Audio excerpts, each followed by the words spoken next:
mejor manera de enfocar este aspecto anatómico es yendo fundamentalmente a la localización de la enfermedad. ¿Cómo hacemos el diagnóstico? Y el proceso diagnóstico es igual, pues, cualquiera sea la patología, cualquiera sea. Y el proceso diagnóstico es lo que están ustedes viendo allí. Inicialmente, la relación que tenemos con el paciente, la anamnesis, en ella el paciente, y en el sistema nervioso muchas veces el paciente llega a la consulta donde sea, a la consulta externa, a emergencia o donde sea, muchas veces llega acompañado de algún familiar o alguien que lo llevó. De modo que ese primer momento en que vemos al paciente, en que conversamos con él, en que nos va a decir que de repente se cayó de 5 metros, que se cayó del 5º piso, o que tropezó, o que tiene un proceso que ya está durando años o pocos días, en fin, no sé lo que nos cuente. En ese momento, esa relación, según los expertos, es la más importante para hacer un diagnóstico adecuado.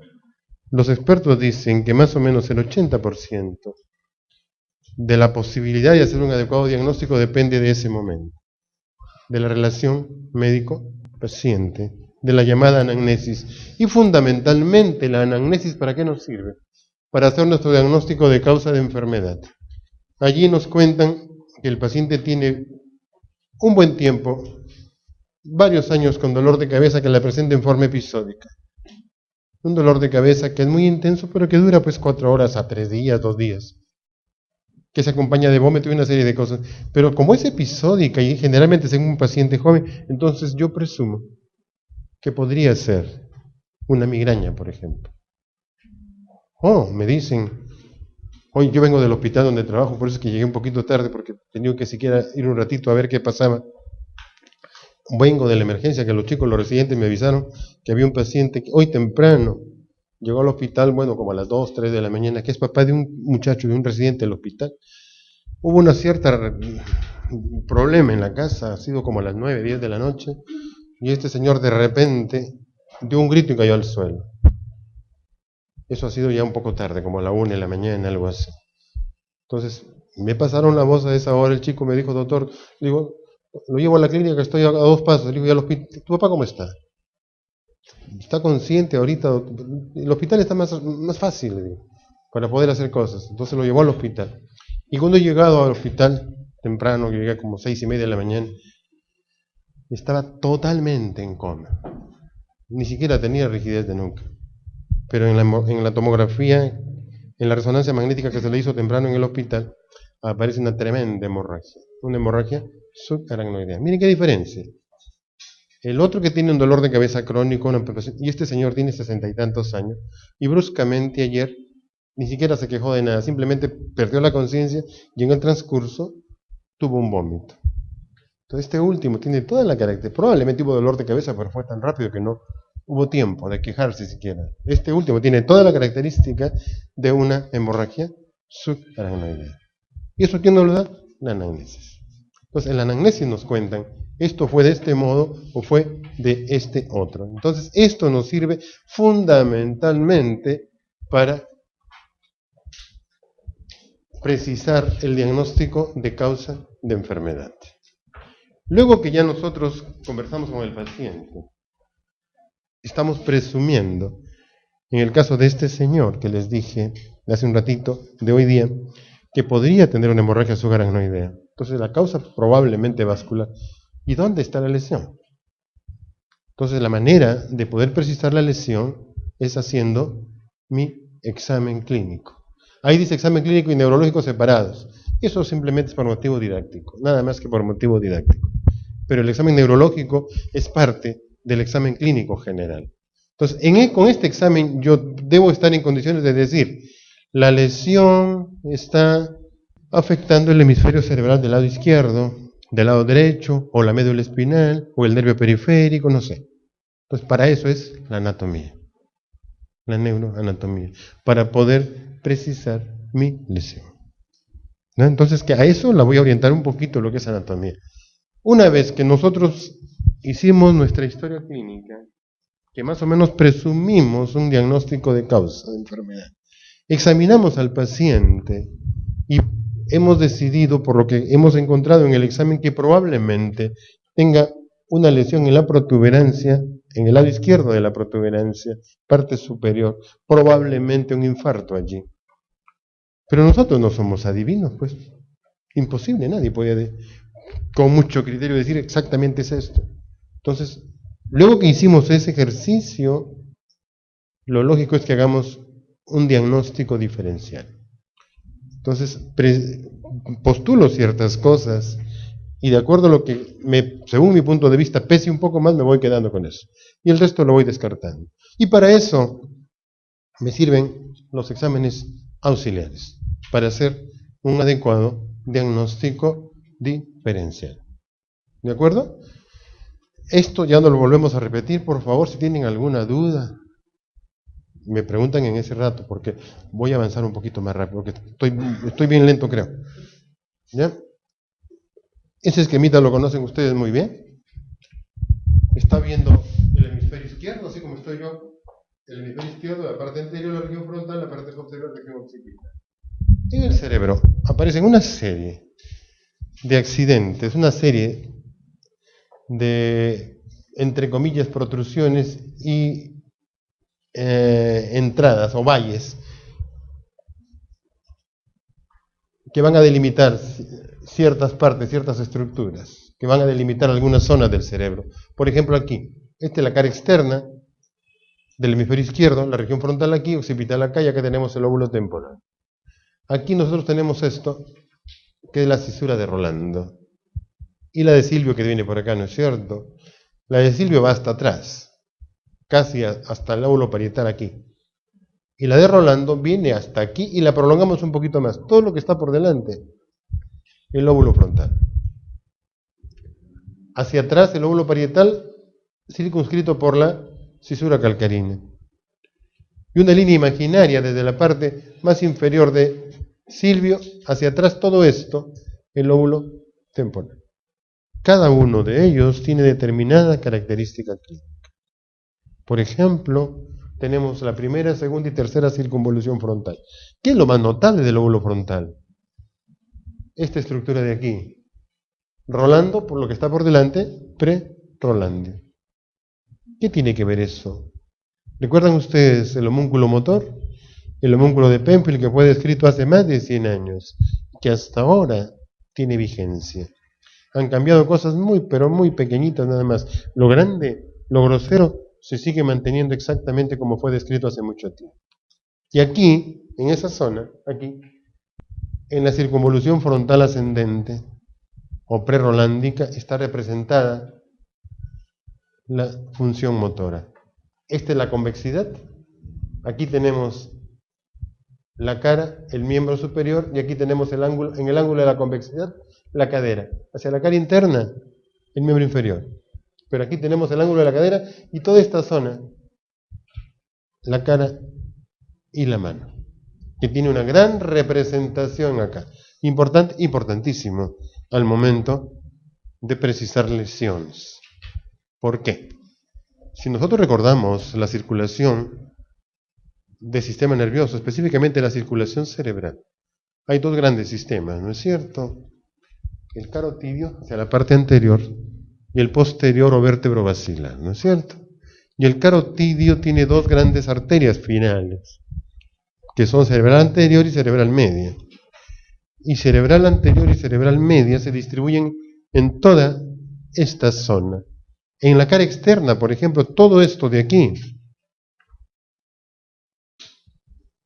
es todo esto de aquí así, cerebral media. La cerebral anterior, la cara interna del cerebro que no la vemos acá, y el polo frontal. Y no olvidemos que una gran parte de la patología del sistema nervioso es vascular o tiene que ver de algún modo con funciones vasculares. De manera que esto circunscribe determinados tipos de lesiones. ¿De acuerdo? Por eso es muy importante precisar esto, lo del aspecto vascular. Bien, entonces el lóbulo frontal, aquí está la vía motora, adelante hay una cosa muy importante por acá, que tiene que ver con movimientos oculares. El área 8, por aquí, lado derecho del cerebro, me permite a mí, primero porque quiero, y segundo porque la función se va a presentar si yo quiero, pero siempre y cuando esté intacta esa estructura. El área 8 de mi cerebro derecho hace que yo lleve mis ojos y la cara hacia la izquierda. Y el área 8 del lado izquierdo hace que yo lleve mi cara y los ojos hacia la derecha. De modo que si yo llego a la sala de hospitalización y veo a un paciente que está así, simplemente ese solo hecho me dice, la lesión está en tal sitio. ¿De acuerdo? Así que hay cositas que son muy importantes que las precisemos. En el lóbulo frontal también hay una función muy importante. Por aquí, que tiene que ver con la función motora del lenguaje. ¿De acuerdo? Cuando yo altero, me refiero al hemisferio izquierdo, cuando yo altero esa estructura cerebral, el sujeto no va a poder hablar. Pero su comprensión está totalmente buena.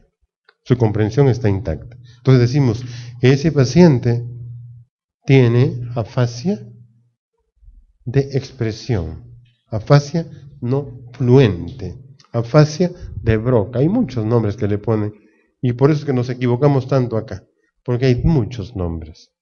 Así que los nombres, los epónimos, en lo posible hay que tratar de no utilizarlos. En lo posible utilicemos los nombres anatómicos, fisiológicos, que es con lo que mejor nos va.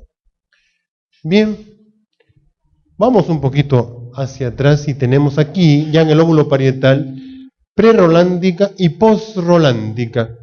Prerolándica la representación motora y posrolándica la representación sensitiva, más o menos equivalente.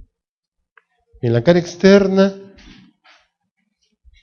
la cara miembro superior, el ángulo de la y en la cara interna el miembro inferior. Más o menos equivalente a lo que es la función motora. En el lóbulo parietal, este de aquí, aparte de esa función sensitiva tan importante, por favor, si no lo digo, me preguntan un ratito más, ¿cómo diferenciamos un trastorno sensitivo cortical a un medular? ¿Ya? Porque hay bastante diferencia entre uno y otro. Yo no sé, la verdad que está tan apretado que no sé si me acuerdo de decirlo. Si me acuerdo, si lo voy a decir. Pero si no lo digo, me preguntan eso, porque eso es vital. Que podamos diferenciar una cosa o cualquier cosa, que haya dudas, por favor. ¿Ya? En esto, porque es muy rápido lo que estoy haciendo, pero no hay otra manera. No hay otra manera, porque anatomía, aparte de ser tedioso, es muy largo. Bien, y si hacemos anatomía solo, les aseguro que se van todos, nadie se queda acá, porque hasta yo me aburro cuando hago esas cosas. Y lo digo por los muchachos, los chicos, los jovencitos. Cuando hablamos de eso, se tiran un jato ellos.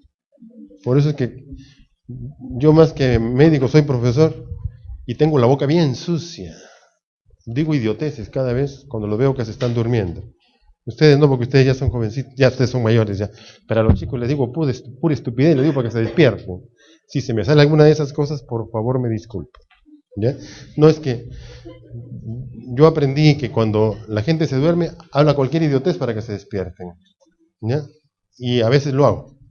Bien, entonces estábamos en el lóbulo parietal. En el lóbulo parietal hay estructuras muy, muy importantes que tienen que ver con ¿qué? Con el gesto. Por ejemplo, ¿cómo saludamos a alguien que está al fondo? ¿Qué tal, no? ¿Cómo saludan los militares? Hacen esto. ¿Cómo me quito la ropa? ¿Eso cómo se llama? Eso se llama praxia. El gesto. Entonces, si yo tengo trastornos allí, ¿cómo se conoce? Como apraxia. Entonces, aquí hay una serie de estructuras en esta localización que tienen que ver con que yo realice el gesto que aprendí hace mucho tiempo. Cómo te despides y una serie de movimientos. Cuando tengo trastornos aquí, una lesión aquí, eso se traduce en que el sujeto, en el lado opuesto del cuerpo, si es hemisferio derecho, en el lado izquierdo del cuerpo, va a tener dificultades para realizar actividades de tipo gestual. Por ejemplo, quiere despedirse de alguien que está al fondo y no puede hacerlo. El esquema lo tiene, mental. No tiene, la fuerza está buena, no hay trastorno motor, sensitivo tampoco, pero no puede ejecutar el gesto.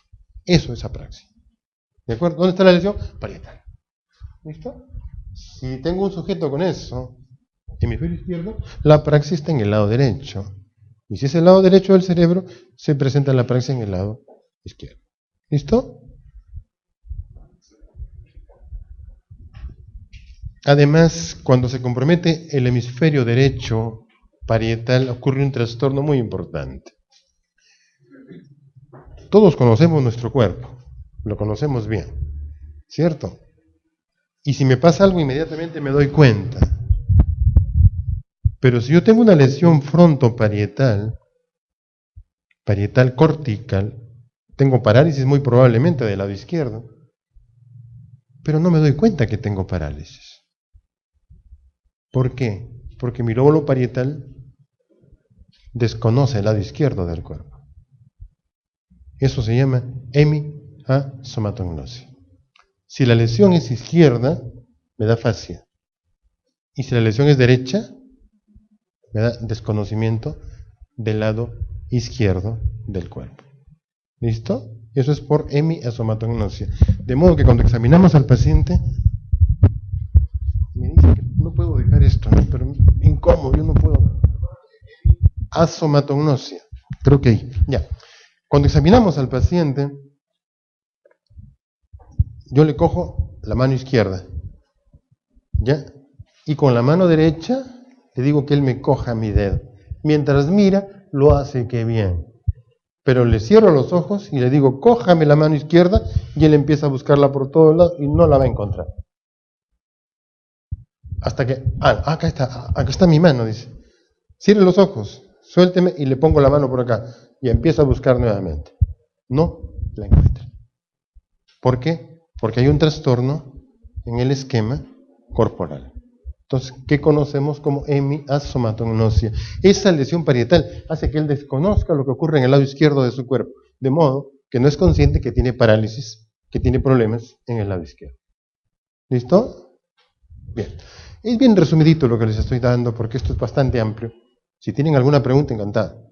Pero es más o menos lo que, para efectos de que localicemos lesiones y cosas de ese tipo. Bien, en el lóbulo occipital. ¿Qué pasa en el lóbulo occipital? Ahí tenemos la estructura visual primaria. Por ejemplo, nosotros, ¿cómo nos estamos viendo? ¿Por nuestros ojos? No. Nuestros ojos son como esto. Lunas nada más. Lunas de aumento. Nada más. Y veo bastantes personas sin anteojos. Qué bien. Qué bien. Ya les falta poco para que pongan anteojos todos. ¿No? Los ojos se nos van, desgraciadamente. Se nos queman los ojos. Y ustedes que usan computadora, con mayor razón. Con mayor razón. Bien. Entonces, nuestros ojos simplemente son juegos de lunas de aumento. Tenemos la córnea, humor acuoso, humor vítreo, cristalino, retina, en fin, diferentes especializaciones, pero todas ellas son lunas de aumento. Todas ellas estimulan la retina en la parte posterior y de ahí un nervio óptico lleva esa imagen hacia atrás. O sea que mis ojos con eso no veo. Yo veo con mi parte posterior, con mi lóbulo occipital. ¿De acuerdo? Entonces con la parte posterior es que nos vemos. ¿Qué pasa si yo tengo una lesión allí? Acá, en la parte posterior. Dos palabritas. Mi ojo derecho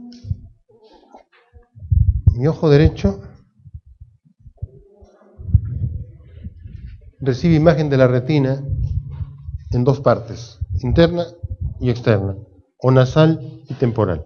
¿Sí? Entonces recibe temporal y nasal. Y de acá se prolongan como temporal y nasal, igualmente la del otro lado. ¿Listo? Pero mi función, mi retina nasal percibe la imagen opuesta, temporal. Y mi retina temporal percibe la imagen nasal.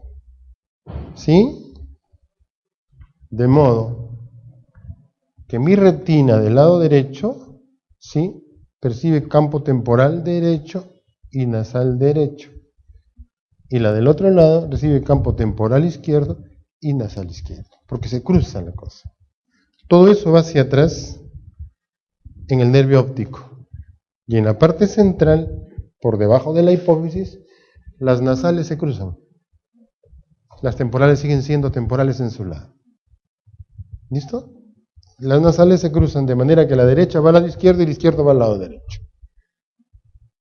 A partir de ahí hacia atrás,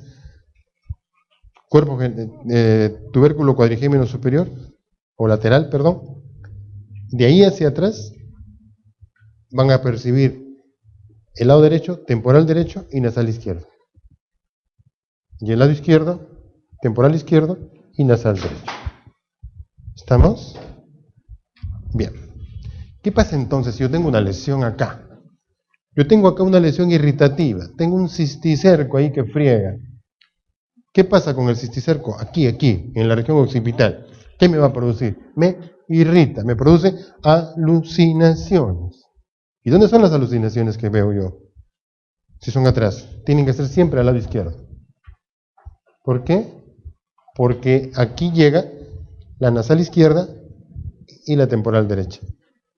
Y la temporal derecha cruza y la otra también cruza. De modo que veo los campos del otro. ¿Estamos? Y antes que se me vaya la idea, resumo la vía visual cuando se compromete. Cuando se compromete la vía visual, hay 3 o 4 sitios nada más. Si comprometo el nervio óptico, ¿qué me pasa? Ceguera, amaurosis. ¿Sí? Voy hacia atrás. ¿Qué pasa si se me compromete el quiasma? El quiasma me capta las regiones nasales. ¿Y las nasales qué hacen? Los campos visuales temporales. Entonces, hemianopsia bitemporal. ¿Estamos? Bien, hemianopsia bitemporal. ¿Qué pasa de cintilla óptica hacia atrás? ¿Se compromete? Hemianopsia homónima del otro lado. ¿De acuerdo? Por eso es que la lesión es aquí, no veo los campos del lado izquierdo. La lesión izquierda, los campos visuales del lado derecho. Eso se llama hemianopsia homónima. Y esa es toda la historia de la función visual. ¿Ya? Eso es para efecto de localizar los trastornos visuales. ¿Qué pasa si tengo una lesión destructiva en la región occipital? Acá. Ya no tengo alucinaciones, sino tengo hemianopsia del otro lado. Lo que decíamos hace un ratito. Bien. Y por último nos queda el lóbulo temporal. Muchas funciones en el lóbulo temporal. Muchas funciones. Por ejemplo, algo muy típico, muy característico, cuando tengo yo un trastorno en la quinta temporal, en el hipocampo. ¿Se acuerdan? La quinta circunvolución temporal. ¿Dónde está acá? Por ahí más o menos. Por aquí. Por aquí. No se aprecia muy bien ahí. Es hacia atrás, hacia abajo. La quinta temporal, en la circunvolución del hipocampo, ahí está la corteza olfatoria primaria. Para que se produzca una adecuada captación del estímulo olfatorio, tiene que llegar ahí el estímulo. ¿Qué pasa si yo afecto eso? Si yo afecto eso, se ocurre con mucha frecuencia alucinaciones olfatorias, las llamadas alucinaciones uncinadas, sensaciones de olores desagradables, alucinaciones malolientes. Cacosmia dicen sus libros a eso. Es característico de lesión de la quinta circunvolución temporal. Comprometo la primera temporal. Y si comprometo la primera temporal, ¿quién se encuentra allí? La corteza auditiva primaria. Entonces, si comprometo la primera temporal, voy a tener alucinaciones auditivas. En fin, entonces muchas funciones se encuentran acá. Bueno, seguimos. Entonces, en la cara interna del hemisferio cerebral, hace un rato mostramos la cara externa, ahora tenemos la cara interna. Igualmente, teníamos la prolongación aquí de de la cisura de Rolando, lóbulo frontal, lóbulo parietal, occipital y todo esto temporal. Aquí está la representación motora del miembro inferior. Entonces, si comprometo acá, me da una parálisis o paresia, depende de la intensidad, que compromete fundamentalmente el miembro inferior. Cuando era la cara externa, comprometía el miembro superior y la cara fundamentalmente. Esto es motor y hacia atrás es sensitivo. En el lóbulo frontal, en la parte muy anterior, tenemos el llamado, aquí, el lóbulo prefrontal. Algunos dicen, es independiente del lóbulo frontal. ¿Será o no será? No sé. Pero lo cierto es que este tiene una caracterización propia, muy propia. Cuando se compromete el lóbulo prefrontal y examinamos al paciente, característicamente tiene prehensión manual. Cuando examinamos al paciente, la mano está en esta posición, normalmente me cogen la mano, pues, ¿no? Sin ningún problema. Pero aquel paciente que tiene el trastorno prefrontal, cuando le hago esto, inmediatamente hace, coge la mano. Tiene prehensión manual. Le colocamos un estímulo en la planta del pie y hace esto. Tiene prehensión plantar. Tiene glabelar inagotable, reflejo glabelar inagotable, reflejo de succión, tiene palmo mentoniano. Todos ellos son reflejos que normalmente no están. Son reflejos hasta cierto punto primitivos que aparecen asociados fundamentalmente a cuadros de demencia. Y en la demencia característicamente se compromete severamente el lóbulo frontal. Y por supuesto también el temporal, pero sobre todo el frontal. Entonces, estos pacientes tienen esa característica. Allí mismo, en el lóbulo frontal, al parecer tiene mucho que ver con la voluntad. Son cosas que no conocemos, pero es posible que tenga que ver con la voluntad, porque cuando tenemos pacientes con compromiso de la parte anterior de los lóbulos frontales, les da igual todo. Puede haber un incendio y ellos siguen sentados aquí sin una pérdida completa de la voluntad en este tipo de pacientes. Por eso es que aquellas personas que tienen enfermedad de Alzheimer tienen un severo compromiso de los lóbulos frontales, sobre todo de la parte anterior, totalmente indiferentes a todo lo que pasa. Bien, acá tenemos esta zona tan importante, aquí, relacionada con trastornos a nivel de diencéfalo. Aquí se dice que está la parte del cerebro que tiene que ver con el control de las emociones. Puede haber una ansiedad, un miedo muy severo, pero puede haber lo opuesto también. Aquí tiene que ver el centro que tiene con el apetito, sobre todo a nivel hipotalámico, con el comportamiento sexual, una hipersexualidad severísima cuando hay trastornos a este nivel. Después tenemos acá, cuando se compromete la cara interna del cerebro, en la parte entre la primera y segunda circunvolución frontal, aparece esto de acá, aquinesia y mutismo. El sujeto, sin haber trastorno motor, da la impresión de que no tiene fuerza. Él dice, yo no tengo fuerza. Sin embargo, cuando lo examinamos al paciente, la fuerza está intacta, pero tiene mucha lentitud y mucha dificultad para movilizar los miembros. Eso lo conocemos como asinesia.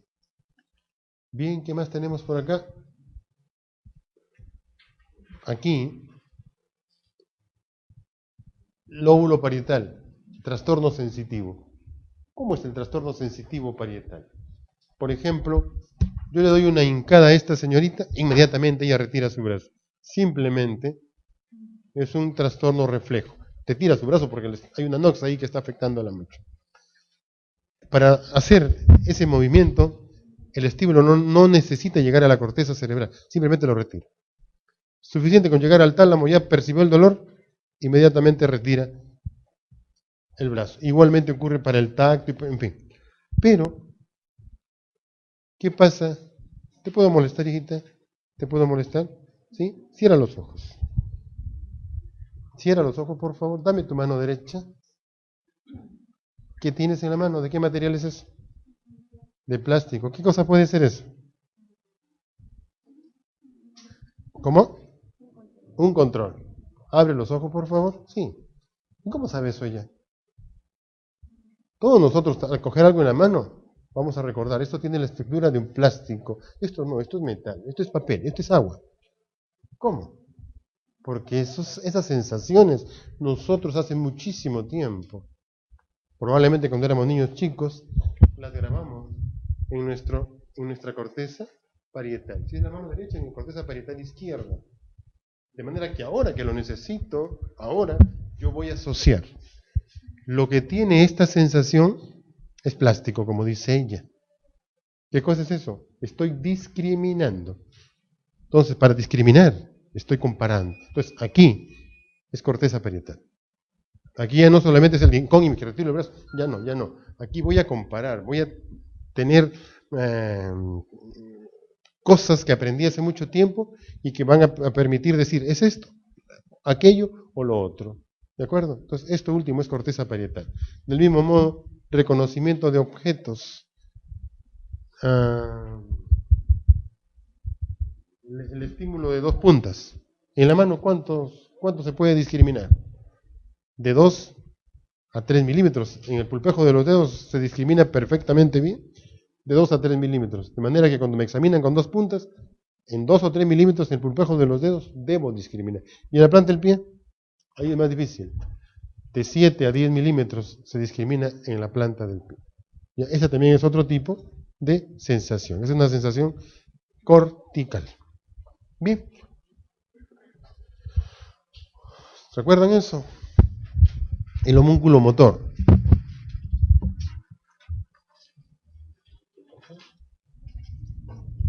Bien. La función motora.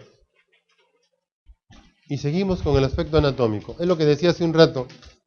La circunvolución frontal ascendente le hicimos un corte y la tenemos acá. Miembro inferior en la cara interna, miembro superior la cara en la convexidad, en todo esto que estamos viendo acá.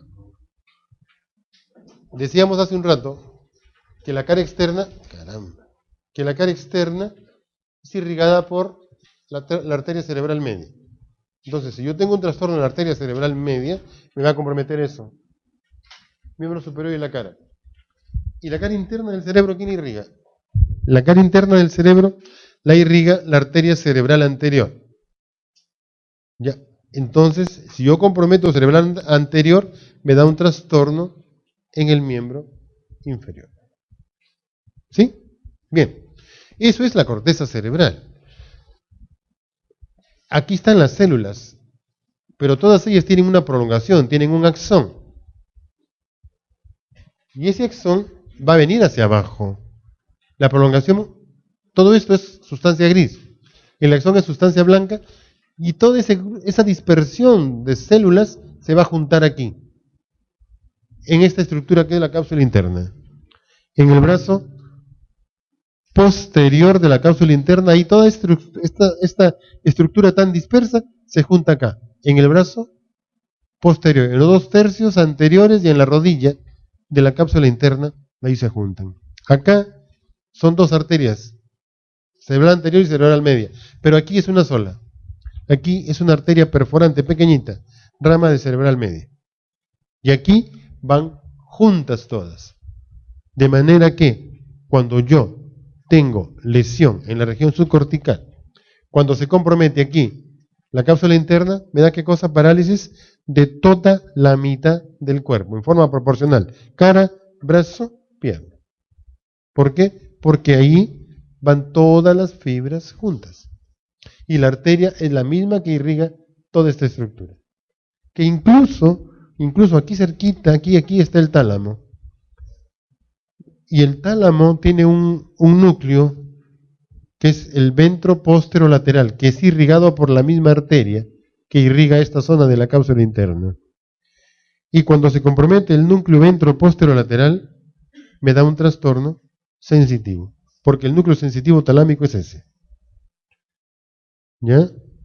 Y es un núcleo pequeñito que compromete toda la estructura o toda la representación sensitiva del hemicuerpo izquierdo. Entonces, muy frecuentemente, cuando se compromete la cápsula interna, se compromete también el núcleo ventroposterolateral del tálamo, de manera que muchas veces me da trastorno motor, cara, brazo, pierna, además de trastorno sensitivo. ¿De acuerdo? ¿Para qué tipo de sensación? Para todos los tipos de sensación, porque acá hay un relevo muy importante. Todas las sensaciones, todas, hacen relevo en ese núcleo. Si yo corto ese núcleo, no hay ningún tipo de sensación, porque no pasa el estímulo. ¿De acuerdo? Bien. Estamos entonces, corteza cerebral y región subcortical. Estamos bajando y ahora sí venimos al tronco cerebral. En el tronco cerebral hay estructuras que solamente son del tronco cerebral y no se encuentran en ningún otro sitio, que son los nervios craneales. Los nervios craneales son propios del tronco cerebral. Ahí nomás se encuentran. De manera que, cuando yo lesiono el tronco cerebral en cualquier nivel, o mesencéfalo, protuberancia, vulva, a cualquier nivel, me da trastorno de una vía larga. Vía larga significa o motor o sensitivo. ¿Sí? ¿Se entiende? ¿De qué lado? ¿Del mismo lado o del lado opuesto? Del lado opuesto. Porque siempre va a ser del lado opuesto hasta la parte inferior en la decusación piramidal. Un ratito más y llegamos a ese aspecto para recordarlo, porque esto lo conocen ustedes. ¿Ya? Entonces, todo por arriba de la decusación vulvar, motora, todo por arriba, todo tronco, todo hemisferio cerebral va a darnos una lesión del lado opuesto del cuerpo. ¿De acuerdo? Me da una lesión motora y me puede dar además una lesión sensitiva, generalmente del lado opuesto del cuerpo también la sensitiva. Pero hay algo importante en el tronco cerebral. En el tronco cerebral están, decía, los nervios craneales. De modo que en el tronco cerebral, aparte de la vía larga, se compromete también un nervio craneal. Entonces ahí me van a dar las llamadas parálisis alternas. Se compromete una vía larga, además de uno o más nervios craneales. ¿Cuál es la característica? La vía larga es del lado opuesto y el nervio craneal es del mismo lado. Por eso hablamos de parálisis alternas. ¿Qué nervios craneales? Tenemos 3 estructuras en el tronco, ¿no es cierto? Mesencéfalo, protuberancia, bulbo. ¿Cuántos nervios craneales tenemos? 12. Dividamos 12 entre 3 y nos quedamos 4 para cada lado, para cada estructura.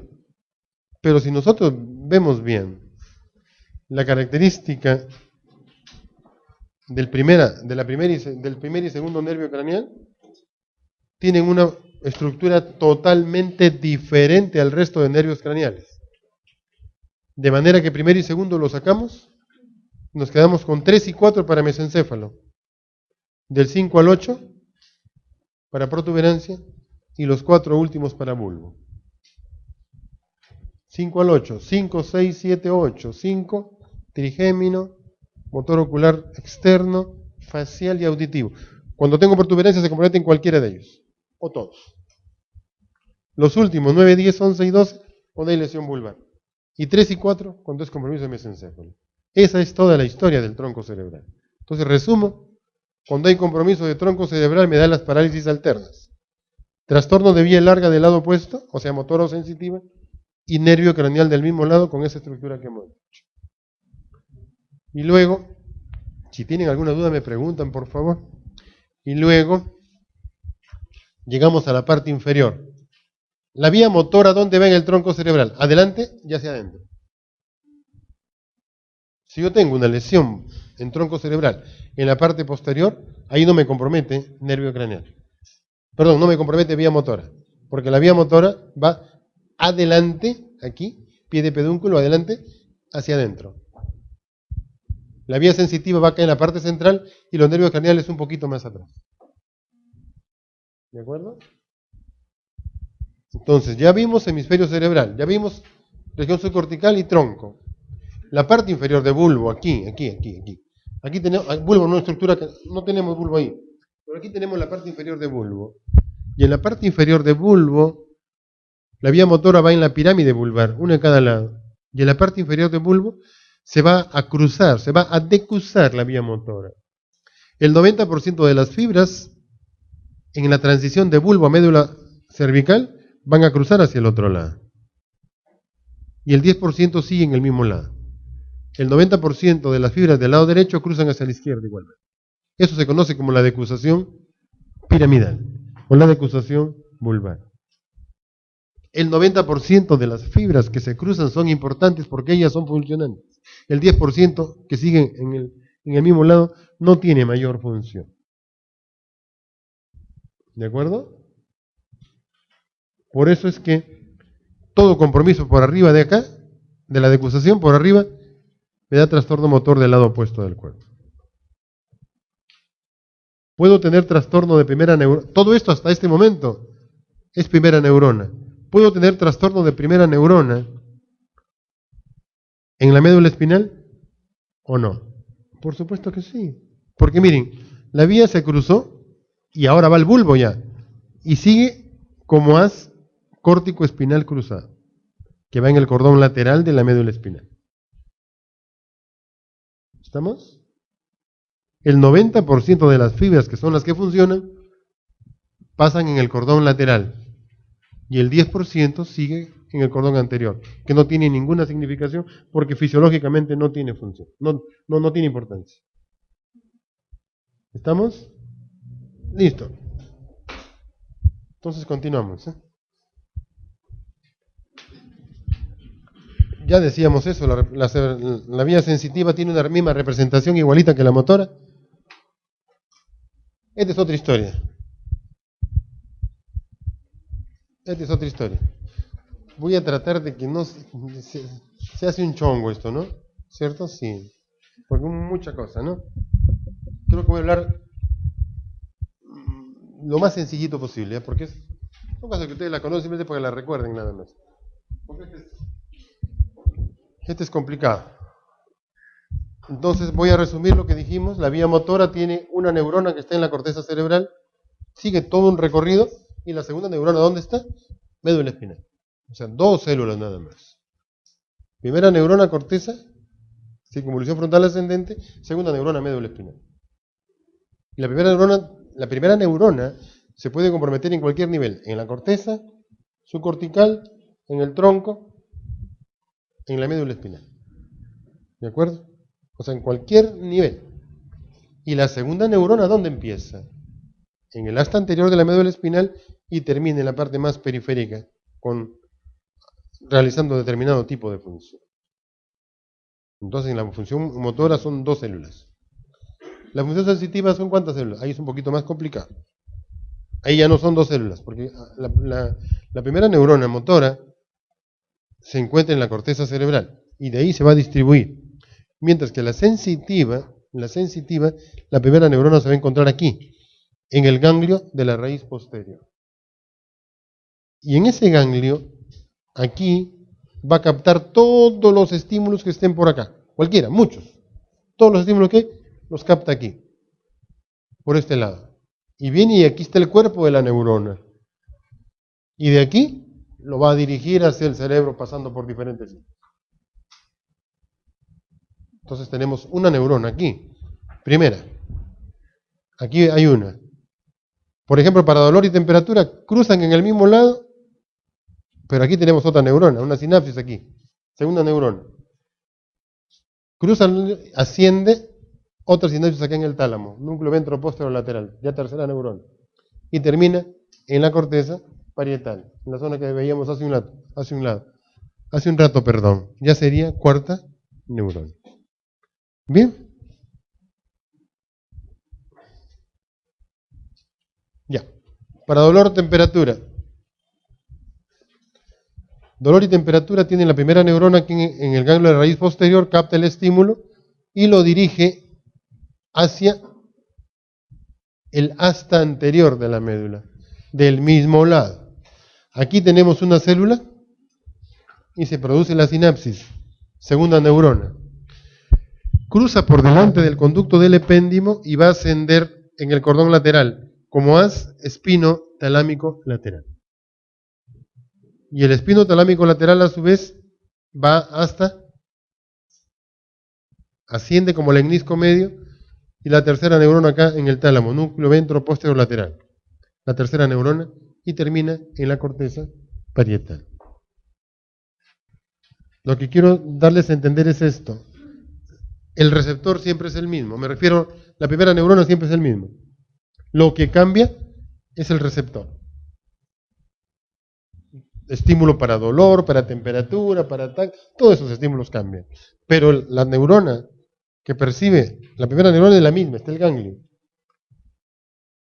La segunda neurona, para los que van por esta vía, es la misma. Siempre el tálamo, la tercera neurona, siempre. Y la corteza, siempre la misma. Para todos los tipos de sensación. Lo que cambia es el receptor. ¿Estamos? Eso es para dolor y temperatura. Para tacto, protopático, como ven ahí. Esa es otra historia. Esos nombres tan feitos, epicrítico, protopático, eso, otro chongo es eso. Se confunde un montón. Por eso es que la gente se confunde acá. Yo a los chicos, a los estudiantes y a los residentes les digo, nos olvidamos de protopático porque ni yo lo entiendo, les digo. Hablamos de sensibilidad táctil, dolor, temperatura, vibración, sentido posicional, reconocimiento de objetos, en fin, y cada quien tiene su propio sitio por donde va. Y de ese modo me ubico perfectamente bien en cada cosa. Porque cuando hablo de protopático y epicrítico, se me cruza la historia. No lo entiendo. Ya, porque los libros dicen tan confuso eso que uno dice de un modo y otro lo dice de otro modo. Los libros que vienen de Francia, todos con nombres propios, bien feos. Los que vienen de Inglaterra, más fisiológicos. Y en Argentina redescubren todo, pues, ¿no? Ahí ponen otro nombre todo. O sea, un chongo todo, ¿no? Así que mejor nombres fisiológicos y anatómicos. Bueno, no hay argentinos acá porque se molestan, ¿no? Justo estuve en Buenos Aires el mes pasado y yo, una broncaza por esto. Me tocó hablar a mí, pues, pero yo, como estábamos ahí, iba a decir esas cosas, yo, porque ahí pegan, ¿eh? Ahí, así como el fútbol, igualito es, ¿eh? Porque por lo bajo te meten codazos, ahí es así. Y por ahí alguien dijo algo del Perú. Nos picamos, pues también, ¿no? Y bueno, bien. Entonces decíamos esto. Tacto, por favor. El tacto común corriente, protopático. Me toca, a ese tacto me refiero. ¿Bien? La célula, la misma, el gángulo de la raíz posterior. El receptor cambia. Viene para acá, igualito, la segunda neurona cruza, pero ¿te acuerdan antes? Antes iba a cordón lateral, ahora no, ahora va a cordón anterior, como hace espino talámico anterior.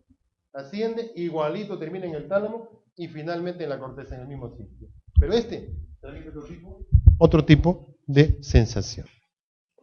Bien.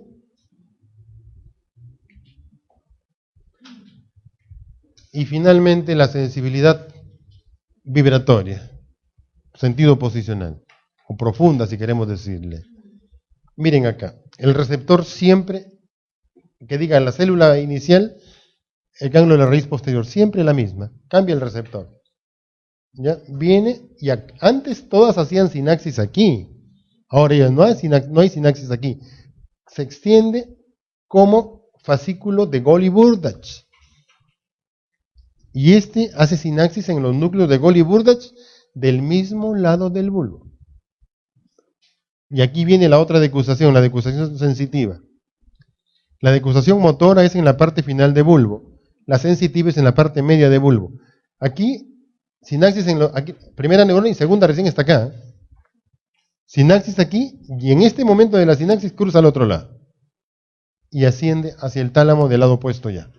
Tercera neurona y termina en la corteza parietal. ¿Listo?